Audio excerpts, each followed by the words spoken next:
Assalamualaikum warahmatullahi wabarakatuh. Halo teman-teman semua, ketemu lagi dengan saya Dara Pratiwi dengan NIM 0122232217 yang berkonsentrasi manajemen komunikasi. Nah, di sini teman-teman saya akan menjelaskan sedikit tentang etika dan hukum dalam penggunaan media di kalangan masyarakat. Media telah menjadi bagian tak terpisahkan dari kehidupan kita sehari-hari. Namun, harus diingat penggunaannya harus didasari dengan etika dan sesuai dengan aturan hukum yang berlaku.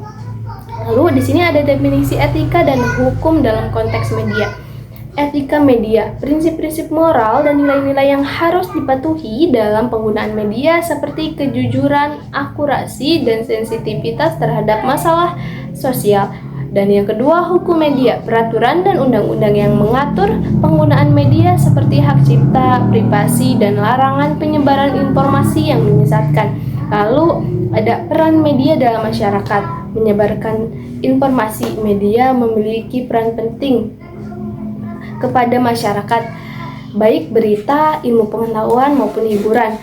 Membentuk opini publik. Dengan kekuatan yang dimilikinya, media dapat mempengaruhi cara pandang masyarakat terhadap isu-isu yang berkembang. Lalu yang terakhir, pengawasan sosial. Media juga berfungsi sebagai pengawasan terhadap tindakan pemerintah dan lembaga lainnya, serta menjadi saluran aspirasi masyarakat. Lalu ada tantangan etika dan penggunaan media. Yang pertama, penyebaran informasi palsu. Maraknya berita hoaks dan konten yang menyesatkan dapat menimbulkan keresahan di masyarakat. Yang kedua, pelanggaran privasi. Kemudahan akses informasi pribadi dapat disalahgunakan dan melanggar hak privasi seseorang. Yang ketiga, ujaran kebencian. Kebebasan berekspresi di media seringkali disalahgunakan untuk menyebarkan konten yang bernada sara.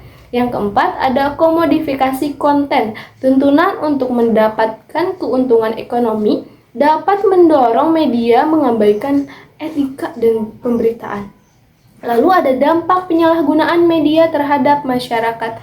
Yang pertama ada keresahan sosial. Penyebaran informasi palsu dan konten provokatif dapat memicu konflik dan keresahan di masyarakat.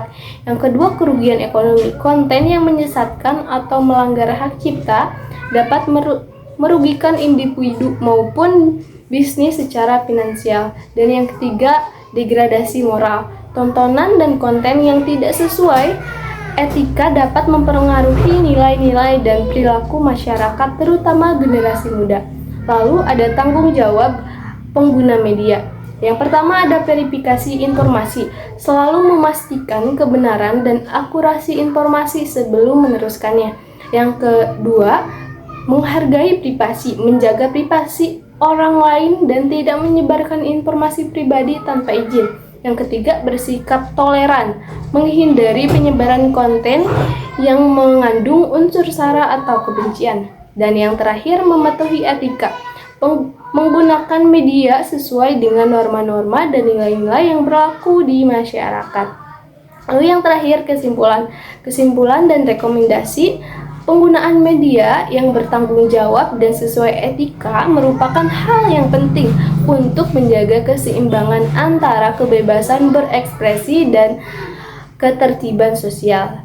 Diperlukan kerjasama antara pemerintah, media, dan masyarakat untuk menciptakan lingkungan media yang sehat dan bermanfaat bagi kita semua. Itu saja yang bisa saya sampaikan. Mohon maaf jika ada salah kata. Wassalamualaikum warahmatullahi wabarakatuh.